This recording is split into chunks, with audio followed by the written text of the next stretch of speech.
C'est autorisé. Ça, vous pouvez le gérer. Ça veut dire qu'il y a des choses qui sont non autorisées, non, on peut pas dire ça. Non, mais Le loup, il ne peut pas gérer comme tu veux.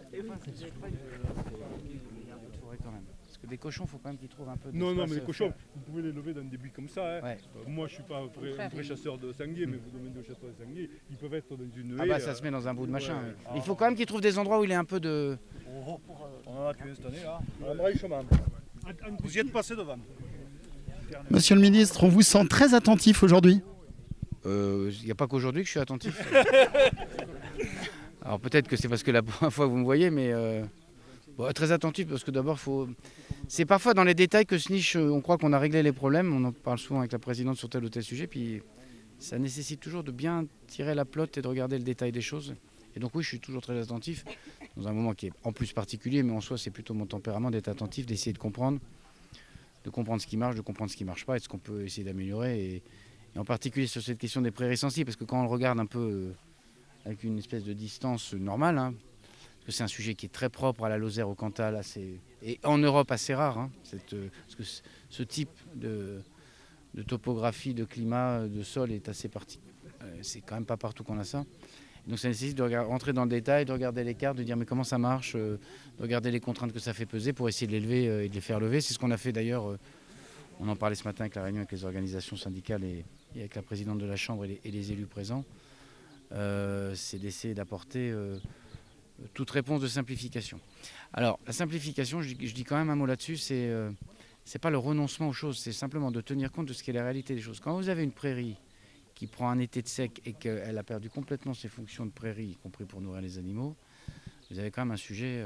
Quand vous avez un sujet avec des râteaux-pieds ou autres qui détruisent la prairie, si vous ne pouvez pas la reconstituer, donc la labourer, donc la cultiver, donc la ressemer, donc, etc., en fait, vous avez perdu pour l'agriculteur, vous avez perdu aussi pour la biodiversité, vous avez perdu pour le stockage carbone. Donc qui a gagné quoi là-dedans? Personne. Puis vous avez un sujet particulier sur les jeunes qui s'installent. Donc ça, c'est des éléments qu'on a obtenus au niveau européen.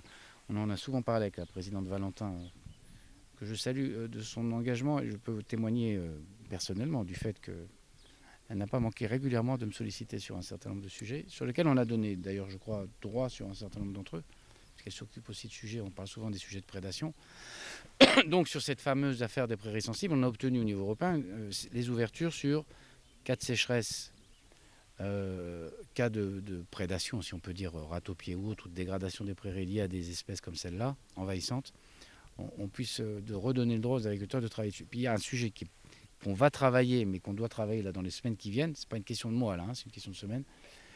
C'est comment on fait en sorte que quand un jeune s'installe, on lui dise pas ton paysage il est figé, tu peux rien faire. Au fond, tu peux pas faire ce que vous avez fait dans votre exploitation, c'est-à-dire de diversifier. En fait, elle était comme ça quand tu l'as prise, rien ne peut se passer.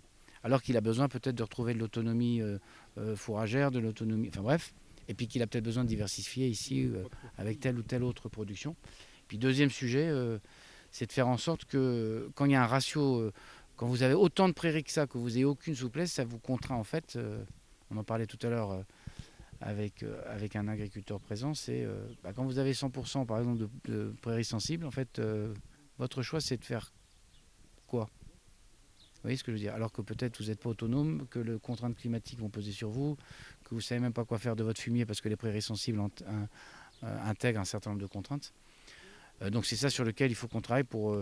Mais c'est une question à la fois de bon sens et d'intérêt environnemental. Parce que si jamais l'éleveur ne peut plus faire ce qu'il a à faire pour maintenir son système, pour se diversifier, pour assurer son autonomie fourragère, pour faire face aux dérèglements climatiques, l'éleveur il disparaîtra. Hein. Qu'est-ce qu'on aura? On aura d'abord des landes, puis de la broussaille, puis des incendies de forêt. Ça, je vous l'écris, je vous le signe aujourd'hui, et je suis sûr de ce que je raconte. Il n'y a pas un scientifique qui dira le contraire. Donc c'est l'intérêt, y compris écologique, notre affaire. On a intérêt à avoir ça comme paysage. On n'a pas intérêt à ce que ce paysage se ferme. Et pour pas qu'il se ferme, au-delà de l'intérêt économique, d'avoir des productions dans ce territoire. Mais ça me paraît une évidence, c'est l'intérêt de souveraineté. Donc si on ne sait pas faire ça, ça veut dire qu'à la fin ça se ferme et que tout le monde aura perdu. Bon voilà, donc c'est ça qu'on essaie de résoudre. Et ici avec un sujet particulier, effectivement, qui est très atypique, mais qui est sujet prairie sensible.